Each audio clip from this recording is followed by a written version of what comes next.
Assalamualaikum warahmatullahi wabarakatuh. Hari ini kita kembali akan melanjutkan pekerjaan kita di pagi hari yang cerah ini. Jadi hari ini kita akan membuat video, bukan video tutorial karena saya kira teman-teman penonton dimanapun Anda berada tentu sudah jauh lebih paham dibanding kami, tapi kami hanya ingin men-share cara kami melakukan pengisian polybag untuk pembibitan. Jadi yang kita lakukan, tanah yang kita gunakan itu seperti yang video kami sebelumnya, itu tanah humus. Teman-teman bisa lihat itu topsoil itu yang warna coklat yang ada di situ, itu warna coklat.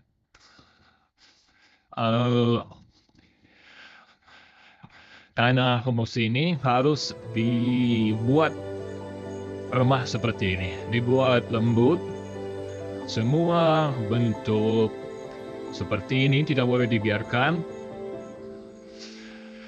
dan dikumpulkan di satu tempat untuk dibuang. Tidak boleh. Kemudian, yang tadi yang teman-teman lihat ini, yang warna hitam ini sekam. Sekam padi. Aran sekam padi yang sudah berusia sangat lama. Ini digali teman-teman untuk mendapatkan ini, digali ke dalam tanah dan ini teksturnya sudah seperti tanah. Sudah seperti tanah dia.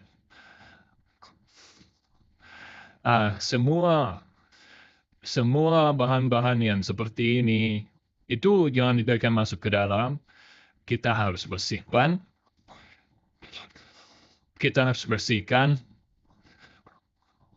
Kemudian, tanah humusnya kita bersihkan dari seperti ini. Yang seperti ini. Kita tidak butuh rumputnya. Ke dalam polybag kita hanya butuh sekamnya, teman-teman. Jadi ini dibersihkan sampai betul-betul bersih. Kemudian ini ditempatkan di tempat yang lain. Sampai semuanya bersih, baru dilakukan pencampuran. Jadi seperti ini, teman-teman.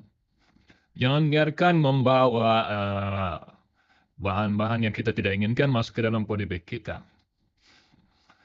Kenapa ini perlu dilakukan? Supaya kita punya media tanam itu untuk efisiensi kerja juga, teman-teman. Nanti sudah bahan-bahan pengontrol ini masuk, itu bisa menghambat, misalnya ada batu kerikil yang masuk. Itu bisa menyebabkan polybag kita misalnya hancur kalau kerikil itu pinggirnya tajam. Atau ada kayu-kayu yang masuk, itu bisa membuat polybag kita robek. Dan bisa juga menjadi tempat jamur-jamur besaran. Jadi semua kita bersihkan. Ini teksturnya sangat lembut, teman-teman. Jadi ini nanti akan ini, teman-teman bisa lihat, ini ada cacing. Jadi makan cacing pun di media aran sekam ini sangat suka di situ. Sangat senang di situ. Nanti ketika selesai dilakukan pembersihan, baru kita campurkan secara merata. Jadi hari ini kita lanjutkan lagi ini. Untuk melanjutkan barisan polybag yang warna putih sana, kita sampai di sini. Jadi barisan polybag yang warna putih ini, dari sini sampai ke sana itu kurang lebih panjangnya ini ada sekitar 37 polybag. Jadi kalau ada 5 baris nanti, 37 tinggal 37 dikali 5. Jadi lumayan untuk media tumbuh. Karena pekerjaan di pembibitan itu, pekerjaan yang paling berat itu di sini. Selain di perawatan, pekerjaan awalnya yang paling berat. Bagaimana menyiapkan media tanamnya, mengisi polybagnya. Apalagi kalau polybag yang kita gunakan, polybag yang ukuran seperti ini. Ini besar sekali, teman-teman. Ini besar. Cukup besar ukuran 35 kali 35 yang warna hitam. Yang warna putih juga ini cuma dari lebih tinggi dia dibanding yang warna hitam. Ini sangat besar ini. Teman-teman bisa lihat. Oh. Tangan saya saja ini. Jadi kalau tanaman kita masukkan ke dalam polybag yang besar, itu tanaman kita akan cepat berkembang. Perkaranya akan cepat berkembang. Jadi hindari menggunakan tanah yang keras, kemudian dalam pengisian pendek, hindari menggunakan tanah yang keras, dan sedapat mungkin dilakukan seperti ini. Dibuat lebih remah, dibuat kecil-kecil, semakin bagus.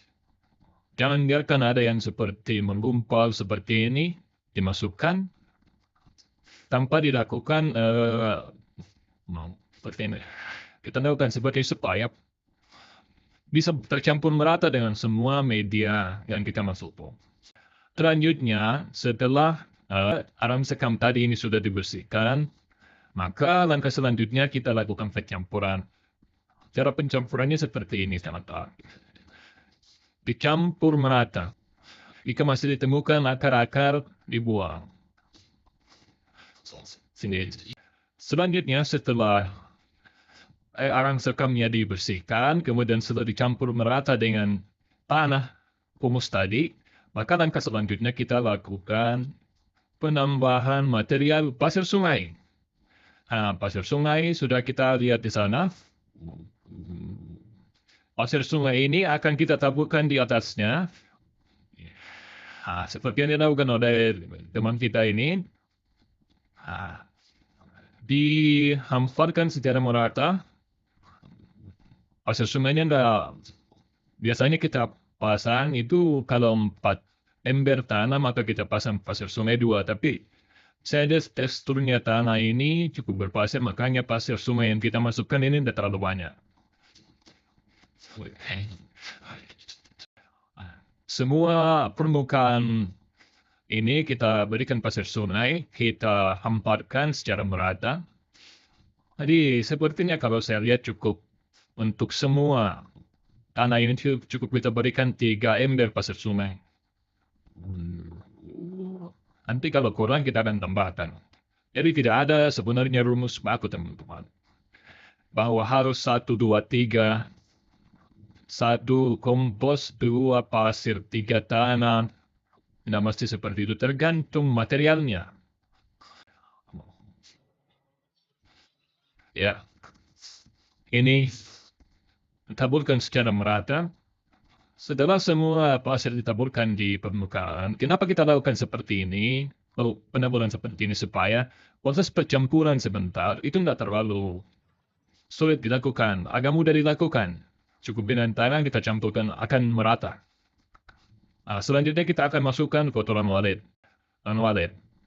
Oke, dicampurkan kotoran waletnya merata ke sana.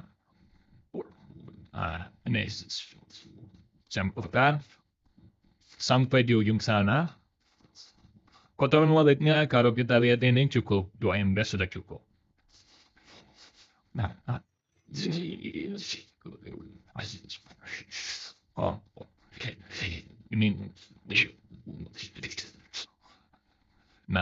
Setelah walet ini sudah dihamparkan semua, maka kita lakukan pencampuran. Sudah pencampurannya, semua material bersenyawa semua sudah menyatu, kita tidak bisa lagi membedakan mana walet, mana tanah, mana sekam. Itu campuran yang luar biasa. Langkah selanjutnya kita akan melakukan pengisian ke polybag. Teman-teman semua, kalau material seperti ini kita buat, memang pekerjaannya agak berat. Tetapi kalau kita mau capek, mau lelah melakukan hal ini dalam pengisian polybag untuk media tanam, maka teman-teman dalam proses pembibitan selanjutnya itu tidak akan sulit. Bahkan untuk ukuran polybag seperti ini, jika material seperti ini yang kita gunakan tadi, maka kalau hanya jagung yang kita mau tanam, jagung langsung disemai di sini sampai panen, tidak perlu diganti lagi. Tidak perlu pemindahan ke lapangan lagi.